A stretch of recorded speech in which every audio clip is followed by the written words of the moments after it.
வாங்க நாம் இன்னைக்கு விநாயகர் சதுர்த்தி ஸ்பெஷல் ரெசிபீஸில் பிள்ளையார்பட்டி மோதகம் கொழுக்கட்டை என்னோடய ஸ்டைலில் எப்படி ரெடி பண்ணுறேன்னு பார்க்க போகலாமா? 1 கப் பச்சரிசி எடுத்துக்கிறேன்.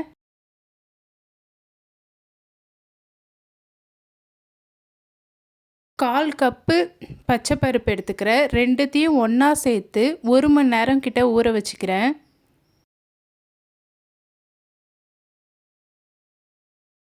1 மணி நேரத்துக்கு அப்புறமா ஒரு 3 டைம்ஸ் கிட்ட நல்லா வாஷ் பண்ணி எடுத்துக்கிறேன். வாஷ் பண்ணி எடுத்துட்டு தண்ணியை நல்லா வடிகட்டி எடுத்துக்கிறேன். ஒரு 1/2 அன் ஹவர் அப்படியே வச்சிடுறேன். இப்போது இந்த அளவுக்கு ரெடியானதுக்கப்புறம் ஒரு பேனில் இந்த அரிசியும் பச்சைப்பருப்பும் சேர்த்து நல்லா வறுத்து எடுத்துக்கிறேன். தண்ணி எதுவுமே இல்லாமல் நல்லா வறுத்து எடுத்துக்கிறேன்.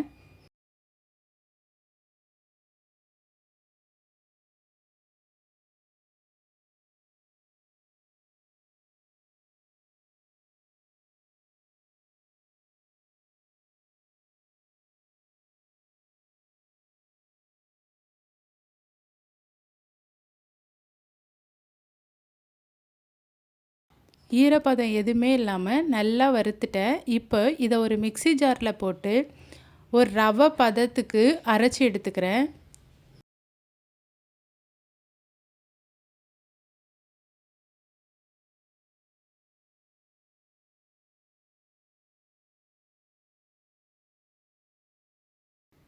இது போல் அரைச்சி எடுத்துக்கிறேன். இதை தனியாக ஒரு பிளேட்டில் கொட்டிக்கிறேன்.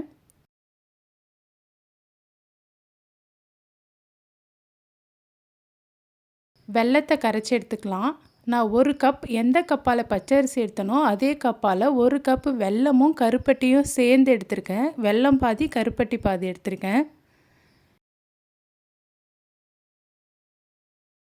கரையிற அளவுக்கு நல்லா கொதிக்க விட்டுக்கிறேன்.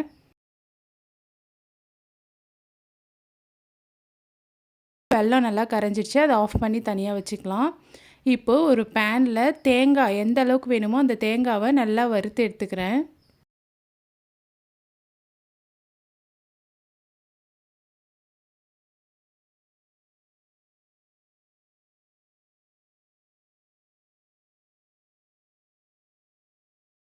தேங்காயும் வறுத்தாச்சு. அதையும் தனியாக ஒரு பிளேட்டில் மாற்றிக்கிறேன்.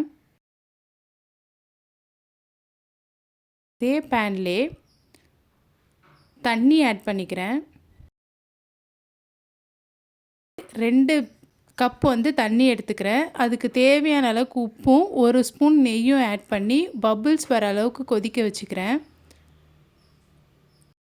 லைட்டாக பபிள்ஸ் வந்தோடனே நம்ம ஆல்ரெடி அரைச்சி வச்சுருக்க பச்சரிசியும் பாசிப்பருப்பையும் போட்டு நல்லா மிக்ஸ் பண்ணிக்கிறேன்.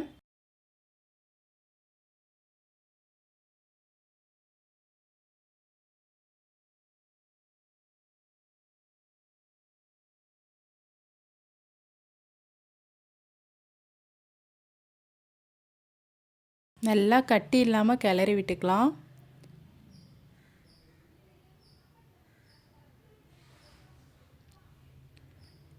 இப்போது இதை மூடி வச்சுக்கலாம்.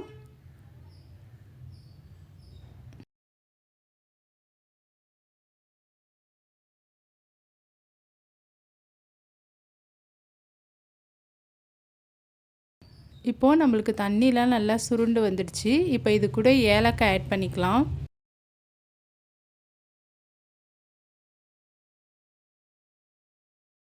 இந்த ஸ்டேஜில் நல்லா மிக்ஸ் பண்ணிவிட்டு நம்ம வெல்லத்தை ஆல்ரெடி கரைச்சி வச்சுருக்கோம்ல அதையும் இதில் ஆட் பண்ணிக்கலாம்.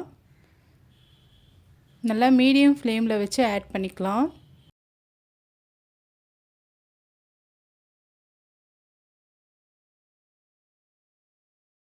நல்லா மிக்ஸ் பண்ணிக்கலாம்.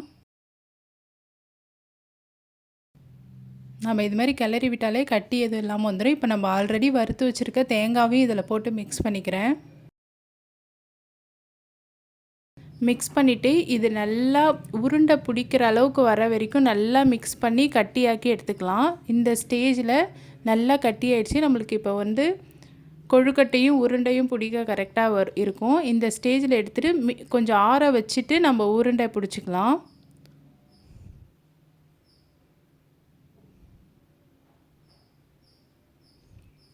நம்மளுக்கு எந்த ஷேப்பில் வேணுமோ அந்த ஷேப்பில் பிடிச்சிக்கலாம்.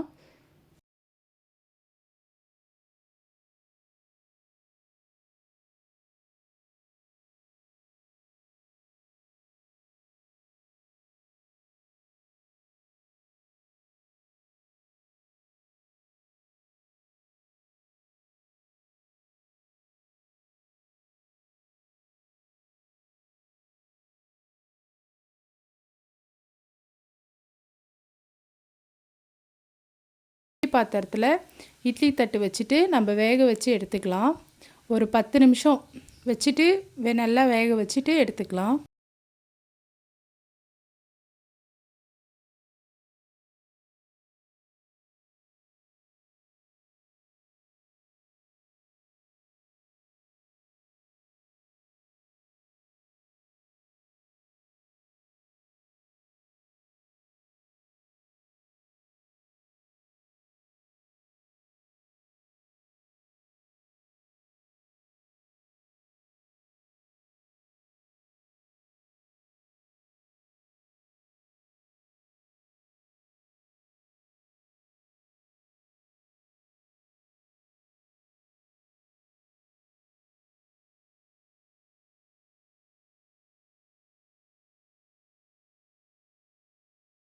அவ்வளோதான், கொழுக்கட்டை ரெடி ஆயிடுச்சு.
அவ்வளோதான், என்னோடய ஸ்டைலில் பிள்ளையார்பட்டி மோதகம் கொழுக்கட்டை ரெடி ஆயிடுச்சு. நீங்களும் இந்த விநாயகர் சதுர்த்திக்கு இந்த கொழுக்கட்டை ரெசிபியை ட்ரை பண்ணி பாருங்கள். ட்ரை பண்ணி பார்த்துட்டு எப்படி இருக்குன்னு கமெண்ட் பண்ணுங்கள். இது போல் ஃபெஸ்டிவல் ஸ்பெஷல் ரெசிபிஸ் உங்களுக்கு பிடிச்சிருந்தா என் சேனலை ஃபாலோ பண்ணிக்கோங்க. லைக் பண்ணுங்கள், ஷேர் பண்ணுங்கள், கமெண்ட் பண்ணுங்கள், சப்ஸ்கிரைப் பண்ணிக்கோங்க. நெக்ஸ்ட் வீடியோவில் பார்க்கலாமா? பாய்.